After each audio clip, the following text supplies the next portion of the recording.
দেখুন, চেটে খাবার স্বাদ আলাদা। চেটে খাবার একটা আলাদা মজা রয়েছে মশাই। তাই তো খাটার চেয়ে যারা চাটতে ভালোবাসে তারা শুধু চেটেই চলে, চেটেই চলে। চাটতে যে খুব মিষ্টি লাগে, এটা তো আমাদের রক্তে মিশে রয়েছে। ইংরেজ আমল থেকে আমরা সেই চেটে আসছি। আগে ইংরেজদের চেটেছি, এখন নেতা মন্ত্রীদের চাটছি। এভাবে চলবেই, কিচ্ছু করার নেই, এইভাবে চাটাচাটি চলবে। বর্তমানে চেটে চেটেই অনেকে বড় হয়ে যাচ্ছে, খেটে কিন্তু বড় হচ্ছে না। চাটতে চাটতে চাটতে চাটতে তারা বসে যাচ্ছে। আর যারা খাট চাটতে পারছে না তারা রাস্তায় বসে যাচ্ছে।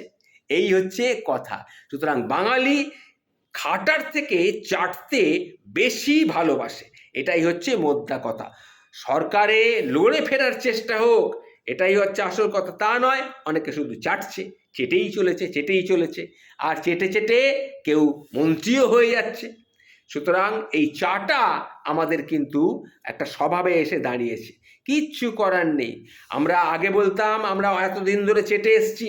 হ্যাঁ জানি, আমরা আগে ইংরেজদের চেটেছি, তারপরে সেই চাটা অভ্যেসটা আমাদের রসে গেছে। এখন তো এবারে চাটাটা একেবারে জাঁকিয়ে বসেছে। সুতরাং এই রাজ্য থেকে উন্নতি যদি করতে হয়, তাহলে ওদের চটি থেকে চাট বাদ দিয়ে দিতে হবে। এটাই হচ্ছে মোদ্দা কথা।